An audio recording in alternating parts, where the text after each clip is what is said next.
We'll be doing chapters 27, 28, and 29 of Marked by P.C. and Kristen Cass.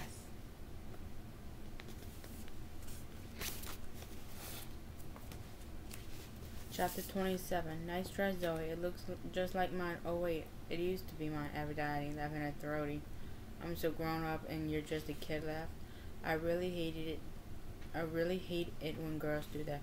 I smiled, purposely getting an extra dose of cluelessness into my voice and launched into a gullible lie, which I think I pulled off pretty well considering I'm a bad lie. I just been the type of ghost and everyone was staring at us, listening. And hi, Aphrodite. Gosh, I was just reading the chapter in this like 415 book Nephrite gave me about how important it is for the leader of the Dark Daughters to make every new member of the group feel welcome and accepted. You must be proud of yourself. You must be proud that you're doing your job so well. Then I stepped a little closer to her and lowered my voice so she alone could hear me. And I must say you look better than you did the last time I saw you. I watched her pale and unsure. Fear flickered through her eyes. Surprisingly, it didn't make me feel victorious and smug. It just made me feel mean and shallow and tired. I sighed. Sorry, I shouldn't have said that. Her face hardened. Fuck off, freak, she hissed. Then she laughed as though she just made a huge joke at my expense. Turned her back on me with a hateful flip of her hair, walked to the middle of the rec hall. Okay, I didn't feel bad anymore, hateful hag. She raised one arm, and everyone who had been gawking at me now turned their attention, thankfully, to her. Tonight she had on a vintage red silk dress that fit her as if it had been painted on. She looked like a silver screen movie star.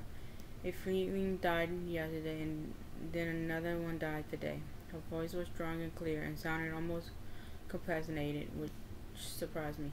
For a second, she really did remind me of Nephrite, and I wondered whether she was going to say something profound and leader-like.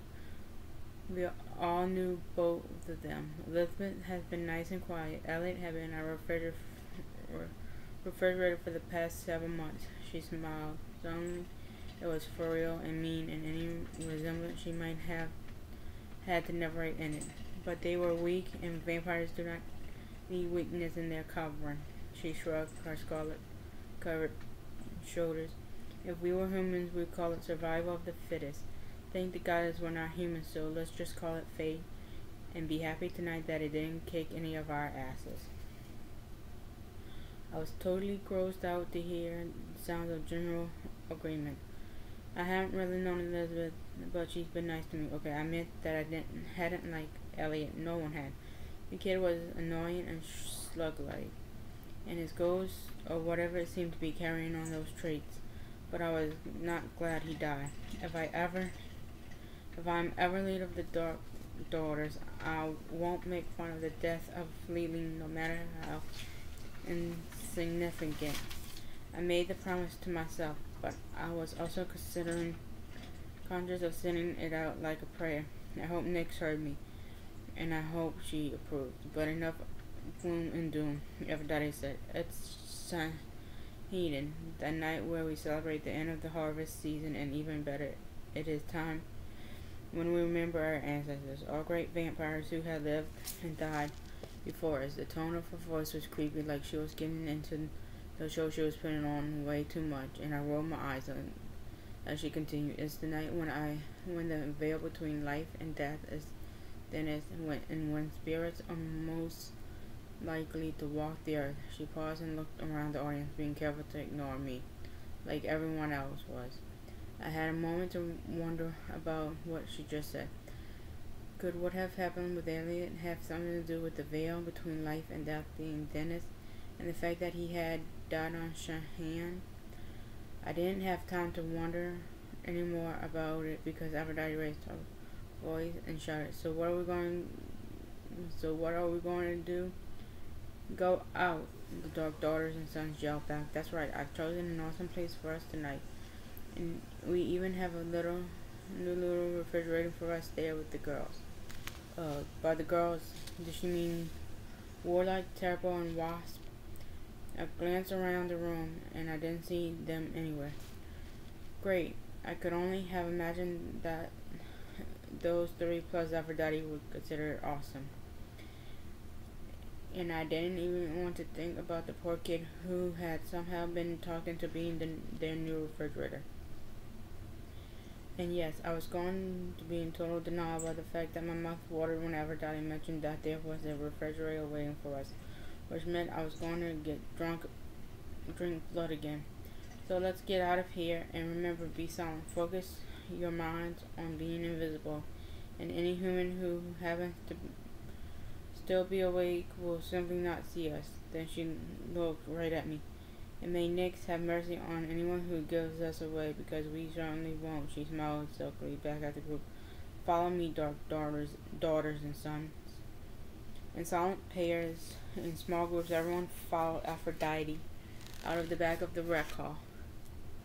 Naturally, they ignored me. I almost didn't follow them. I really didn't want to. I mean, I had enough excitement for one night. I should go back to the dorm and apologize to Stevie Ray. Then she could find the twins and Damien. Then we could find the twins and Damien, and I could tell them all about Elliot. I paused to continue whether my gut feeling was warning me against telling my friends, but it stayed silent, okay? So I could tell them. That sounded like a better idea than following bitchy Aphrodite and a group of kids who couldn't stand me. But my intention seemed to have been quite. When I thought about talking to my friend, suddenly reared up again. I had to go to the ritual outside. Come on, Z, you don't want to miss out the show, do you? Eric was standing by the back door, looking like Superman with his blue eyes, smiling. What? How? Are you kidding? Hateful girls, totally cliche trauma, and the possibility for investment in bloodletting. What's not to love? I wouldn't miss a minute of it. Together, Eric and I followed the group out the door. Everyone was walking quietly to the wall behind the rec hall, which was close to where I seen Elizabeth and Elliot for me to feel comfortable. And then, weirdly, the kids seemed to disappear into the wall. What the? I was, but it's just a trick. You'll see. I did. It was actually a trap door, like the kind you see in those old murder movies, only instead of a door in a library wall or inside a fireplace. As in one of the Indiana Jones, this trapdoor was a small section of the thick, wise, solid-looking school wall. Part of it swung open, leaving an open space just big enough for one person, a feeling of ant, or possibly even a freakishly solid ghost or two that slipped through. Eric and I were the last ones through. I heard a soft swoosh, and looked back in time to see the wall closing seamlessly, its own automatic keypad like a door. Eric whispered. Who all knows about this? Anyone who's been a dark daughter or son. I suspect that was probably most of the adult vamps. I glanced around. I didn't see anyone watching us or following us. Eric noticed my look. They don't care. The school tradition that we sneak out for some of the rituals. As long as we don't do anything too bad, they pretend like they don't know we're going. He shrugged. It works out perfectly, I guess. As long as we don't do anything too bad, I said. Shh. Someone in front of us hissed. I closed my mouth and decided to continue on where we were going. It was about 4:30 a.m. No one was awake. Big surprise. It was weird to be walking through this really cool part of Tuscaloosa, a neighborhood filled with mansions built by an old money and have nobody notice us. We were cutting through amazingly landscaped yards, and no dogs were even barking at us. It was as if we were shadows or ghosts. The thought gave me a creepy chill. The moon that earlier had been mostly obscured by clouds was now shining silver white in an unexpected clear sky. I swear that even though before I was marked, I could have read by its lights. It was cold, but that didn't bother me like it would have just a week ago. I try not to think about what that meant about the change that was going on inside my body. We crossed the street and then slid soundlessly between 2 yards. I heard running water before I saw the little footbridge. The moonlight lit up the stream as though someone had spilled mercury across the top of it. It felt captured by its beauty. I automatically slowed down, reminding myself that night was my new day. I hoped that I would never get used to the dark majesties of it. "Come on, Z," Eric whispered from the other side of the bridge. I looked up at him. He was silhouetted against an incredible mansion that stretched up the hill behind him, with its huge terrace lawn and pond and gazebo and fountains and waterfalls. These people clearly had entirely too much money, and he reminded me of one of those romantic heroes out of history. Well, the only two heroes I could think of were Superman and Zorro, and either one of them were truly historical, but he did look very knight-like and romantic. And then it registered on me exactly which amazing mansion we were trespassing on, and I hurried across the bridge to him. "Eric," I whispered frankly, "this is Fellbrook Museum. We're going to get in trouble if they catch us messing around here." "They won't catch us." I had to scramble to keep up with him. He was walking fast, much more eager than me to catch up with the silent, ghost-like group.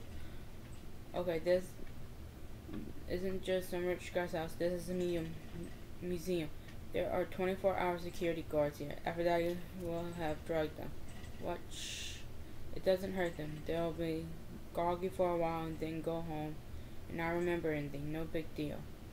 I didn't reply, but I really didn't like that he was so whatever about drugging security guards. It didn't seem right, even though I could understand the need for it. We were trespassing. We didn't want to get caught, so the guards needed to be drugged. I got it. I just didn't like it, and sounded like yet another thing that was beginning to be changed about the Dark Daughters and their holier-than-thou attitudes. They reminded me more and more of the people of faith, which was not a flattering comparison. Aphrodite wasn't god or goddess, for that matter, despite what she called herself. Eric had stopped walking. We stopped up to join the group, where it formed a loose circle around the domed gazebo situated at the bottom of the gentle slope that led up to the museum. It was closed for the ornamental fish pond that ended right before the terrace leading up to the museum began.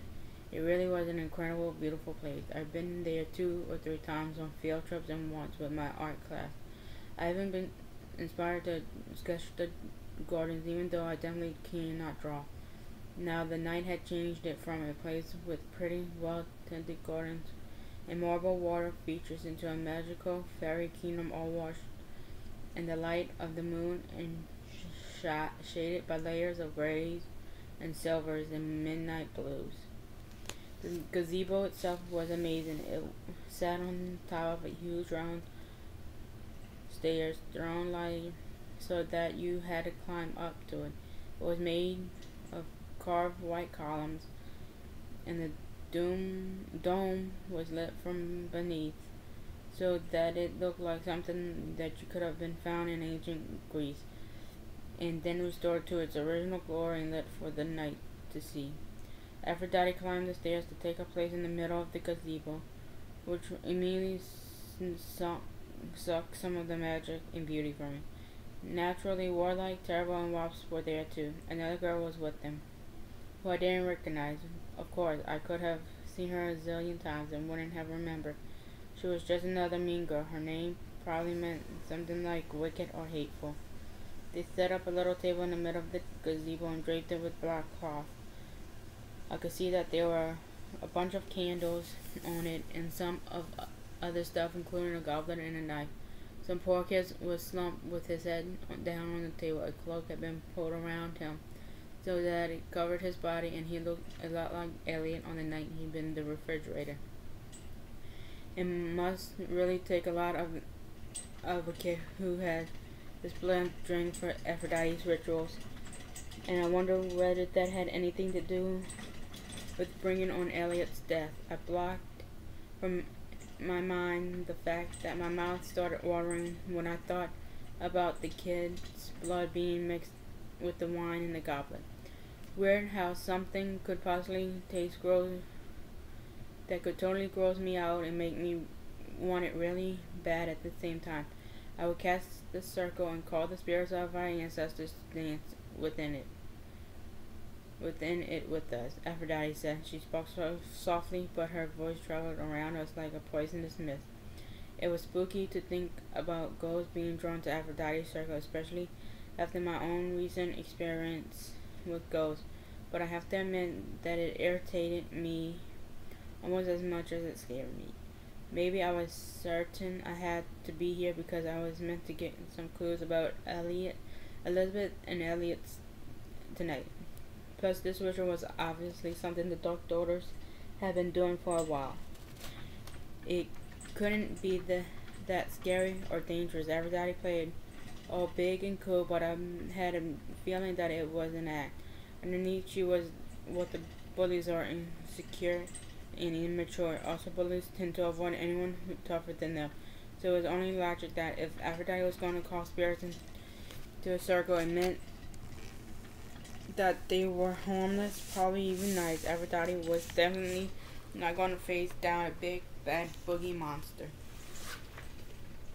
Or anything as truly freaky as Elliot had become. I started to relax and welcoming what was already becoming a familiar hum of power as the four Dark Daughters took candles that corresponded to the elements they were representing and then moved to the correct area of the mini circle in the gazebo.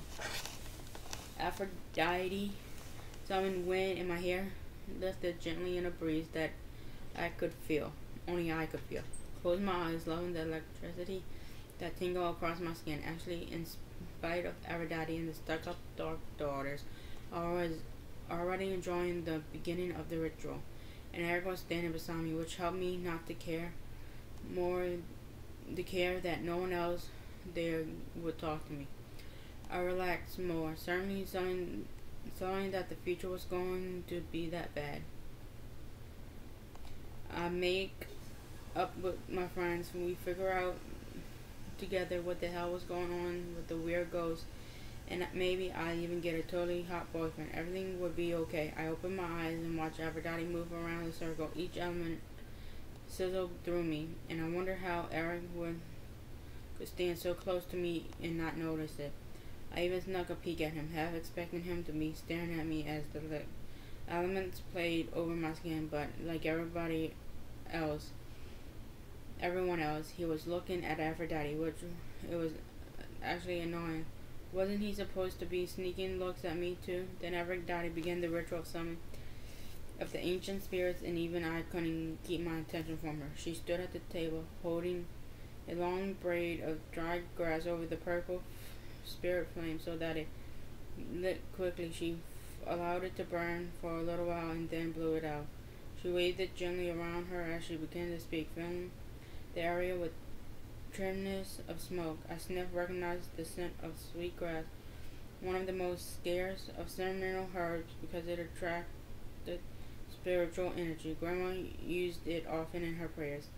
Then I frowned and felt a tendril of worry. Sweet grass should be only used after sage had been burned to cleanse and purify the area. If not, it might attract any energy, and any didn't always mean good.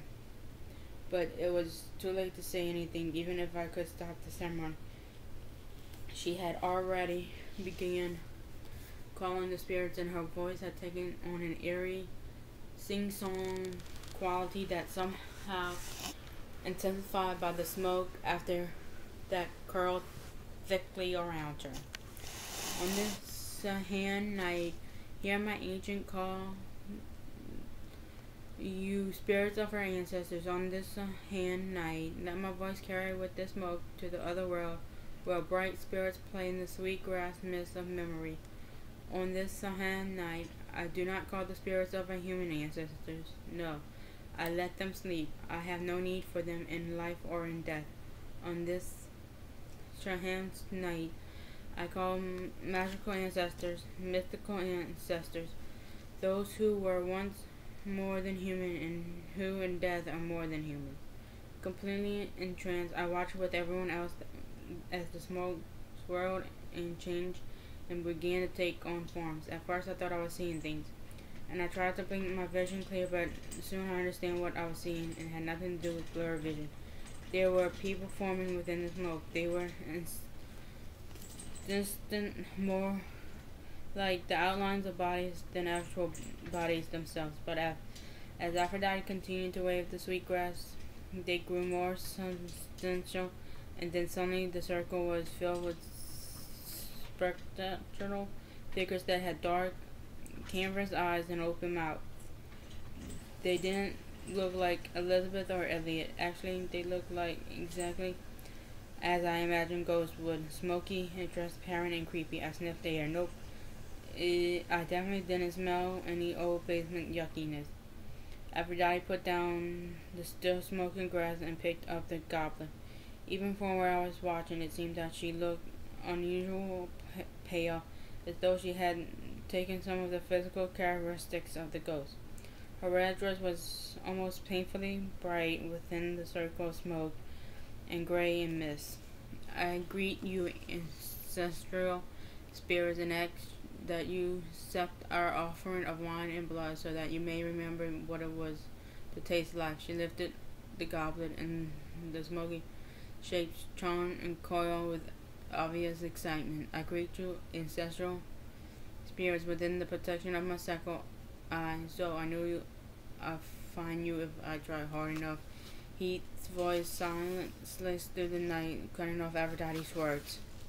Chapter 28. Heath, what the hell are you doing here? Well, you didn't call me back. Obviously, to everyone else, he hugged me. I didn't need the bright light of the moon for me to see his bloodshot eyes. I missed you, Zoe, he blunted, waving beer breath all over me. Heath, you need to go. No, let him stay. Aphrodite interrupted me. Heath gazed swerve up to him. I imagined what she must look like through his eye. She stood in the pool of light made by the gazebo spotlights, shining through the sweet grass smoke, illuminating her almost as though she was underwater. Her red silk dress clung to her body. Her blonde hair was thick and heavy down on her back. Her lips were tilted up in a mean-looking smile, which I'm sure Heath would misunderstood and think she was being nice. Actually, he probably wouldn't even notice the smoky ghosts that had stopped hovering around the goblet and now turned their blank eyes toward him. He also wouldn't notice that Aphrodite's voice had a hollow sound to it, and that her eyes were glossy and staring. Hell, knowing Heath, he wouldn't notice anything except her big boobies. Cool vampire cheek, he said, totally proving me wrong. Get him out of here. Eric's voice was tight with worry. He tore his eyes from Aphrodite's boobs to glare at Eric. Who are you? Oh crap, I recognized the tone. It was one that Heath used when he was getting ready to have a jealous fit. Another reason he was my ex. Heath, you need to get out of here, I said. No, he stepped close to me and put his arm possessively around my shoulders. But he didn't look at me. He kept staring at Eric. I came to see my girlfriend, and I'm going to see my girlfriend. I ignored the fact that I couldn't feel Heath's pulse with his arm rested against my shoulder. I ignored the fact that I could feel Heath's pulse where his arm rested against my shoulders. Instead of doing something utterly gross and disgusting like biting into his wrist, I shrugged off his arm and then yanked at it so he had to face me, not Eric. I am not your girlfriend. Oh, Zoe, you're just saying that. I gritted my teeth. Great God, he was dumb. Yet another reason he was mad. Are you brain dead? Eric said. Look, you blood-sucking fuck. He began to say, but Aphrodite, strongly echoing voice, drowned him out. Come up here, human. Our eyes were magnets to her attention, Heath, Eric, and I. And for the matter, the rest of the Dark Daughters and Sons stared up at her. Her body looked wrong. Was it pulsating? How could it? She flipped back her hair It ran one hand down her body, cupping her breasts, and then moving down to rub them between her legs. Her other hand lifted up and then curled her fingers, beckoning Heath, come to me, human. Let me taste you. This was bad. This was wrong. Something terrible was going to happen to Heath if he went up there and stepped within the circle. Totally entranced by her, Heath lurched forward without any hesitation or common sense. I grabbed one of his arms and was pleased to see Eric grab his other. Stop it, Heath. I want you to go now. You don't belong here. With an effort, Heath pulled his eyes away from Aphrodite. He jerked his arms from Eric's grasp and practically the ground. Then he turned to me. You're cheating on me. Can you not listen? It's impossible for me to cheat on you. We are not together. Now get out of. If he refuses our summons, then we should go to him. My head jerked up to see Aphrodite's body covetously as gray was spread out, seeped out of her. She let out a gasp that was crushed between a sob and a scream. The sparrows, including the ones that had obviously been possessing her, rushed to the edge of the circle, possessing against it in efforts to break free and to get the Heath. Stop them, Aphrodite. If they don't, they'll kill him, Damien shouted as he stepped out from behind our hedge that framed him. Damien, what? I began to... But he shook. No time to explain, he told me quickly before turning his attention to Aphrodite. You know what they are, he called up to her. You have to contain them in the circle or he'll die. Aphrodite was so pale, she looked like a ghost herself. She moved away from the smoky shapes that were still trying to push against the invisible boundary of the summer until she was pressed against one edge of the table. I won't stop them. If they want him, they can have him. Better him than me. Or any of the rest of us, Aphrodite says. Yeah, we don't want any part of this kind of shit, said Terrible before dropping her candle, which sputtered and went out. Without another word, she ran out of the circle and down the gazebo stairs. The other three girls, who were supposed to be personification, the elements, followed her lead, disappearing quickly into the night and leaving their candles overturned and unlit. Horrified, I watched one of the gray shapes begin to melt through the circle. The smoke that was his spherical body began seeping down the stairs, reminding me of a snake as it slid in our direction. I felt the dark daughters and son stir and glance around me. There was nervously backing away, looks of fear twisting on their face. It's up to you, Zoe. Stevie Ray. She was standing unsteadily in the middle of the circle. She'd thrown off her cape that had covered her. I could see the white linen bandage on her wrist. I told you we needed to stick together, she said weakly at me. Better hurry, Shauna said. Those ghosts are scaring the shit right out of your hex, Aaron said. I looked over my shoulder to see the twins standing beside the white-faced, open-mouthed Heath, and I felt a jolt of pure happiness. They hadn't been me. I wasn't alone. Let's get this done, I said. Keep him in here, I told Eric, who was staring at me with obvious shock. Without needing to look back to be sure my friends were following me, I hurried up the steep stairs to the ghost-filled gazebo. When I reached the boundary of the circle, I hesitated for a second. The spirits were slowly dissolving through it, their attention completely focused on Heath. I took a deep breath and stepped inside the invisible barrier, feeling an awful chill as the dead brushed restlessly against my skin. You have no right to be here. This is my circle, Aphrodite said, pulling herself together enough to wrinkle her lips at me and block my way to the table, and the spirit candle, which was the only one still lit, was your circle. Now you need to shut up and move, I told her. Aphrodite narrowed her eyes at me. Oh, crap. I really didn't have time for this. Bobblehead, you need to do what Zoe says. I have been dying to kick the shit out of you for 2 years, Shauna said, moving up to stand beside me. Me too, you nasty hag, Aaron said, staring up to my other side. Before the twins could pronounce on her, Heath screamed, threatened, shattered the night. I whirled around. Mist was crawling up Heath's legs, leaving long, thin tears in his jeans that instantly began to weep blood. Panicked, he was kicking and shrieking. Eric hadn't run away. but was hidden at the mist too. Even though whatever some of it stuck on him, it ripped his clothes and tore open his skin. Fast, take your places, I yelled before the sudden smell of their blood could mess with my consciousness. My friends ran to the designated candles. Hesitantly, they picked them up and waited in their proper position. I moved around Aphrodite, who was staring at Heath and Eric with her hand pressed against her mouth, though, as if to hold back her screams. I grabbed the purple can and rushed over to the thing. When I summoned you to this circle, I yelled, touching the purple candle to the yellow one. I wanted to cry with relief when the familiar whirlwind suddenly sprung up, swirling around my body and lifting my hair crazily. Shielding the purple candle with my hand, I ran to Sinead. Fire, I summoned you to this circle. He flared with the whirling air as I lit the red candle. I didn't pause, but kept moving clockwise around the circle. Water, I summoned you to this circle. The sea was there, salty and sweet at the same time. Earth, I summoned you to this circle. I touched the flame to Stevie Ray's candle, trying not to flinch at the bandage covering her wrist. She was abominably pale, but she grinned when the air filled with the scent of freshly cut hay. Heath screamed again, and I rushed back to the center of the circle and lifted the purple sage. Spirit, I summon you to this circle. Energy swirled into me. I glanced around the bounty of my circle, and sure enough, I could see the ribbons of power making its conference.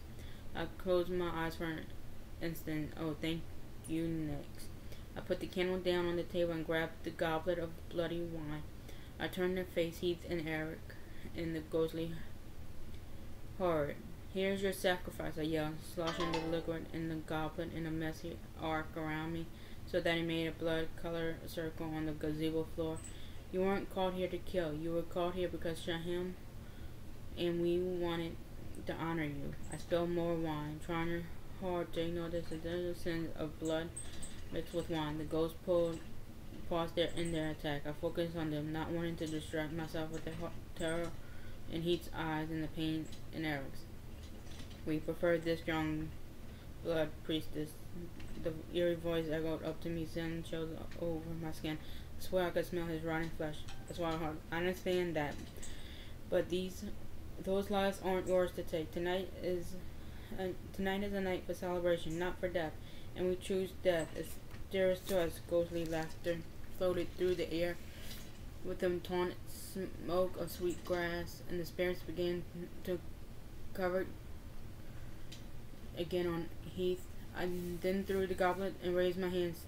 Then I'm not asking anyone. I'm telling you, wind, fire, water, earth, and spirit. I command in next name that you close this circle and pulling back to it the dead who have been allowed to escape now. He surged through my body and shot from my outstretched hands. In a rush of salt-scented wind that was burning hot, a shining green mist swooshed from me down the stairs to whip around Heath and Eric, making their clothes and hair flap like mad. The magical wind caught the smoky shapes and tore them from their victims, and with it the fiending war, it sucked them back into the bounty of my circle. Suddenly I was surrounded by ghost shapes, from which I could feel danger and hunger, pulsing as clearly as I felt Heath's blood earlier. Aphrodite was curled up on the chair, cowering from the spectators. One of them brushed against her, and she let out a little squeak, which seemed to stir them up even more, and they pressed violently around me. Zoe! Stevie Ray cried my name. Her voice was shrill with fear. I saw her take a hesitant step towards me. No, Damien, don't break the circle. They can't hurt Zoe. They can't hurt any of us. The circle is too strong. But only if we don't break it. We're not going anywhere, Shannon called. Nope, I like it right here, Aaron said, sounding only a little breathless. I felt their loyalty and trust and something like a sixth element. It filled me with confidence. I strained my spine and looked at the swirling anger ghost. So we're not leaving, which means you guys have to go.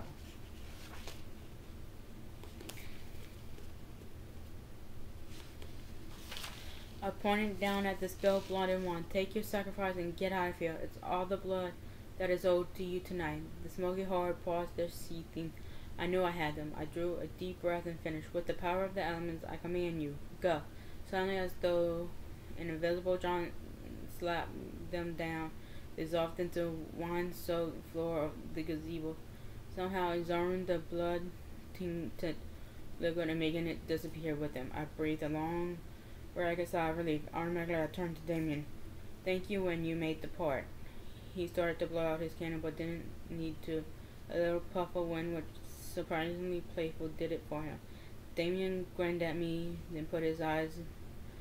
Zoe, your mark. What? I lifted my tingle as did my shoulders and neck, which figured I would always get shoulder and neck aches when I am overstressed. Plus, my whole body was still humming with the function of element power, so I hadn't even noticed. His eyes changed to heaviness. Finish closing the circle, then you can use one of Aaron's many mirrors to see what's happened. I turned to Sharon to say goodbye to Fire. Wow, amazing, Sharon said, staring at me. Hey, how did you know I was had more than one mirror in my purse? Aaron said, complaining from across the circle at Damien. When I turned to her and sent water away, her eyes got big when they caught a good look at me too. Holy shit, she said. Aaron, if you really shouldn't curse in a scarce circle. You know it's not. Stevie was saying in her sweet oaking thing when I turned to say goodbye to Earth, and her words were suddenly cut off as she grasped. Oh my goodness. I said, hell, what now? I went back to the table and lifted up the spirit candle. Thank you, Spirit. You made the part, I said. Why?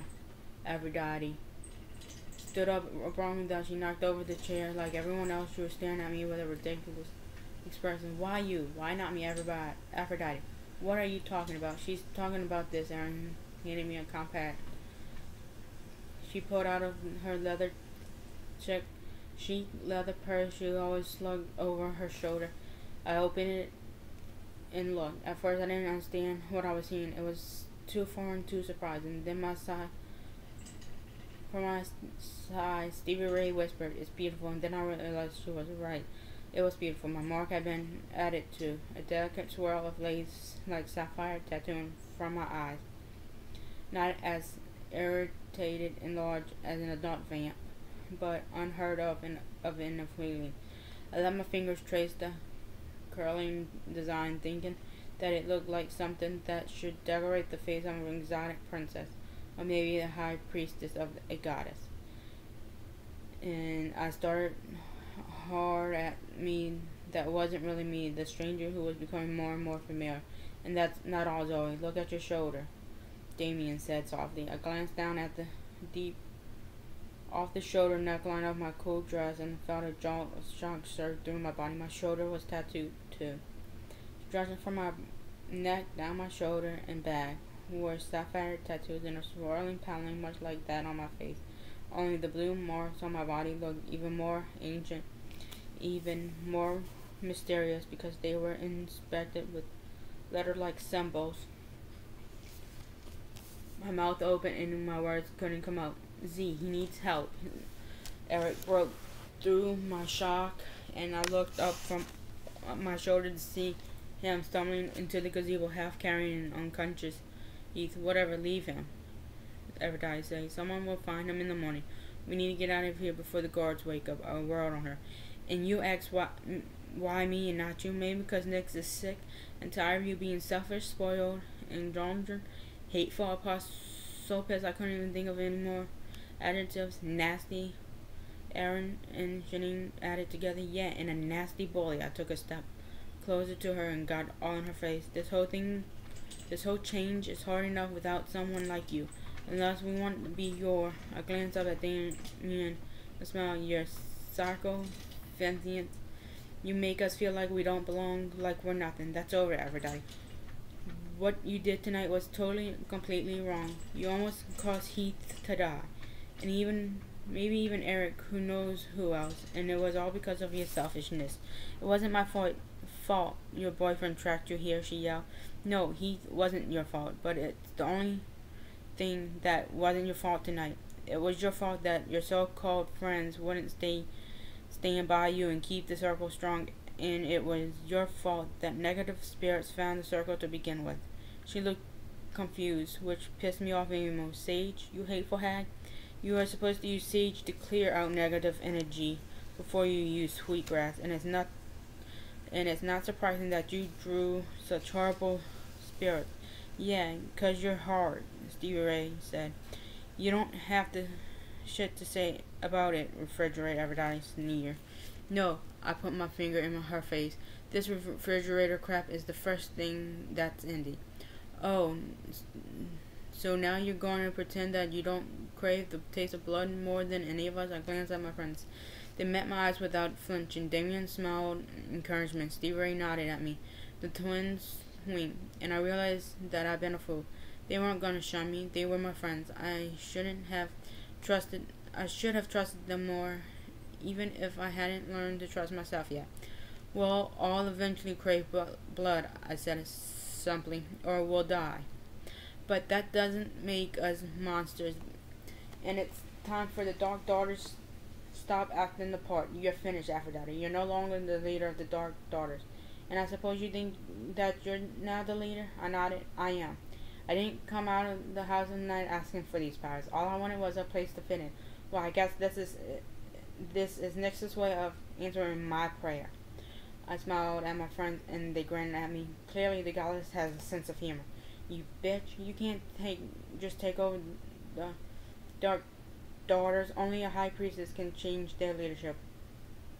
Convenient then that I'm here, isn't it, Nefertiti? He said. Chapter 29. Nephite stepped from the shadows into the gazebo, moving quickly to Heath and Eric. First, she touched Eric's face and checked the blood splash across the marks on his arms from where he struggled vainly to try to pull the ghost off of Heath. As she passed her hands over his wounds, I could actually see the blood drying. Eric breathed a sigh of relief, like his pain had disappeared. These will heal. Come to the infirmary when we get back to the school, and I'll give you some salve that will loosen the sting of your wounds. She patted his cheek, and he blushed bright red. You showed the bravery of a vampire warrior when you stayed to protect the boy.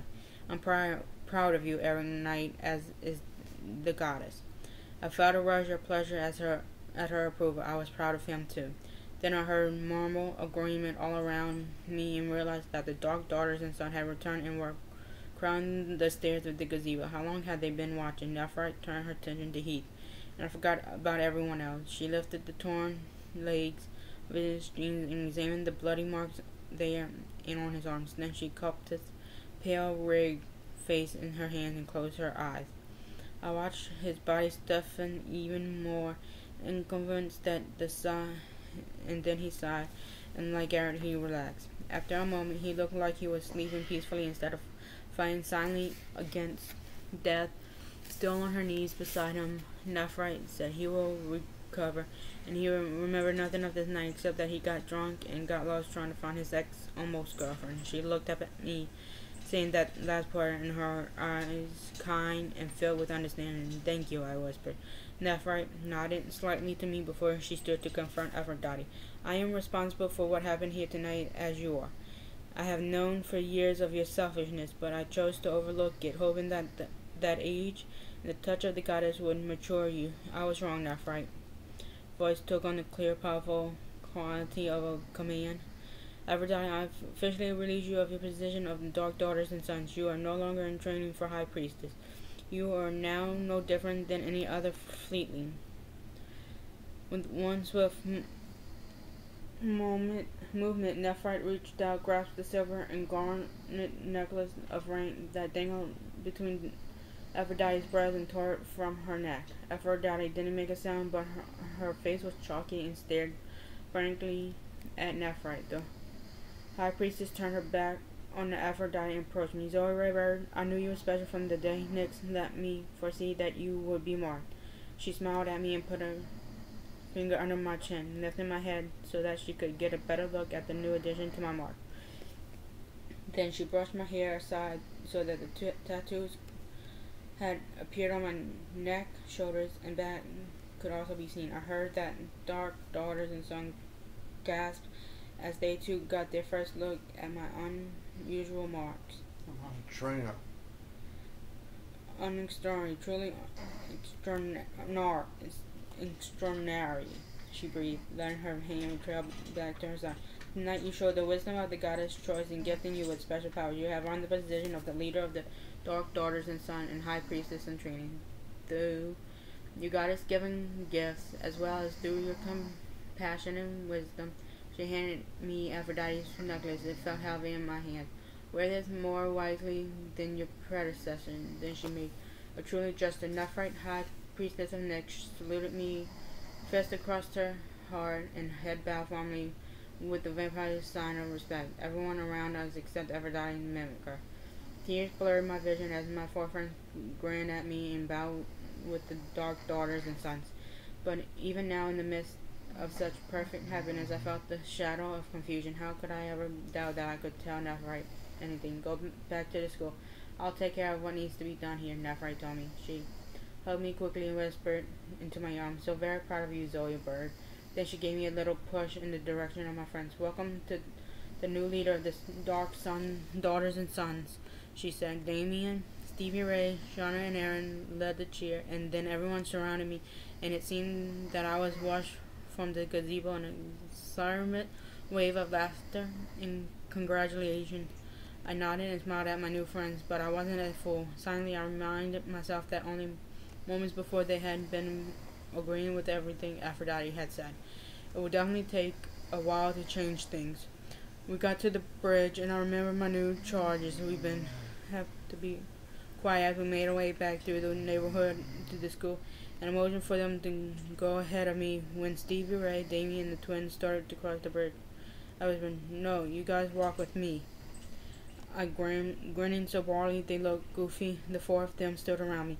I met Stevie Ray's bright eyes. "You shouldn't have volunteered to be the refrigerator. I know how scared you were." Stevie Ray grin faded at the paternity in my voice.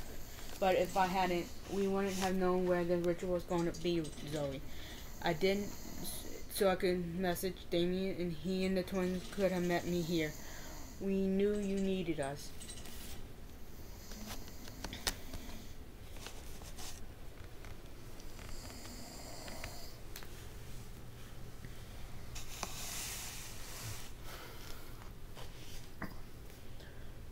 I held my hands up my hands and Jean stopped talking, but she looked like she was going to cry. I smiled at her. "You didn't let me finish. I was going to say thank you, that you shouldn't have done it, but I'm so glad you did." I hugged her and smiled through tears at the other three. "Thank you. I'm glad you all were there." "Easy, that's what friends do," Damon said. "Yep," said Sharon.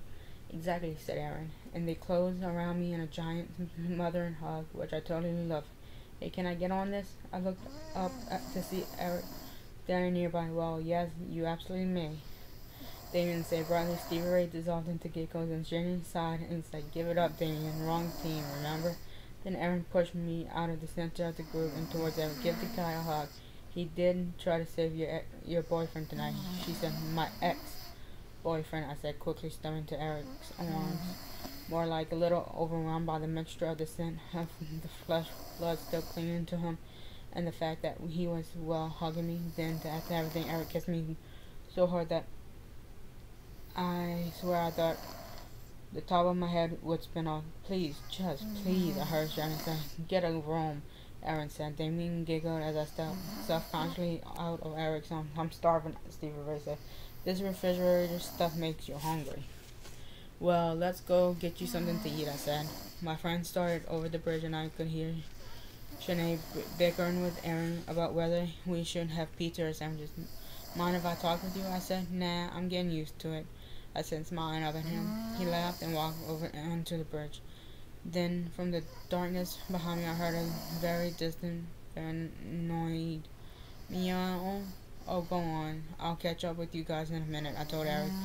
And then I walked back into the shadows at the edge of the Fellbrook lawn. "Nala, kitty, kitty, kitty," I called, and sure enough, the grunted ball of fur trotted out of the bushes, complaining the entire time. I bent down and picked her up and she instantly started to purr. Well, silly girl, why did you follow me all the way out here if you didn't like walking that far? Like you have been through enough tonight already, I mumbled. But before I could head back to the bridge, Daddy stepped out of the shadows and blocked my way. You might have won tonight, but this isn't over, she told me. She made me feel really tired. I wasn't trying to win anything. I was trying to make things right. And that's what you think you did? Her eyes darted nervously back and forth from me to the path that led to the gazebo as if someone had followed her. You don't really know what happened here tonight. You were just being used. We all were being used. We're puppets. That's all we are, she said angrily, wiped her face, and I realized she was crying. Aphrodite, it doesn't have to be like this between us, I said. Yes, it does, she snapped.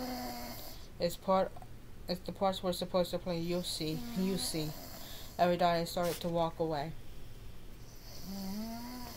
A thought drifted unexpectedly from my memory. It was of Aphrodite during her vision, as if it was happening again. I could hear her say, they're dead. No, that can't be. Not right.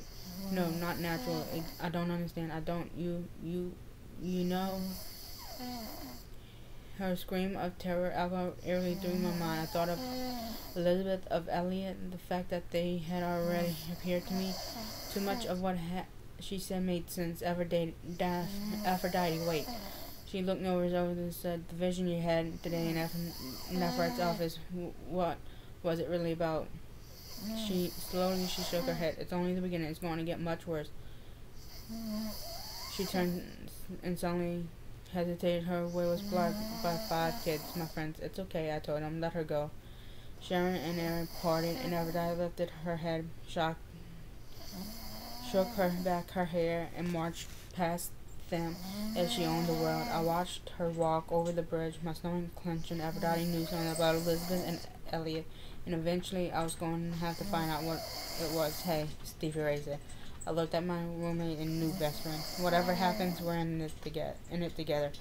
I felt the knot in my stomach release. Let's go, I said, surrounded by my friends. We all went home. The end. For now.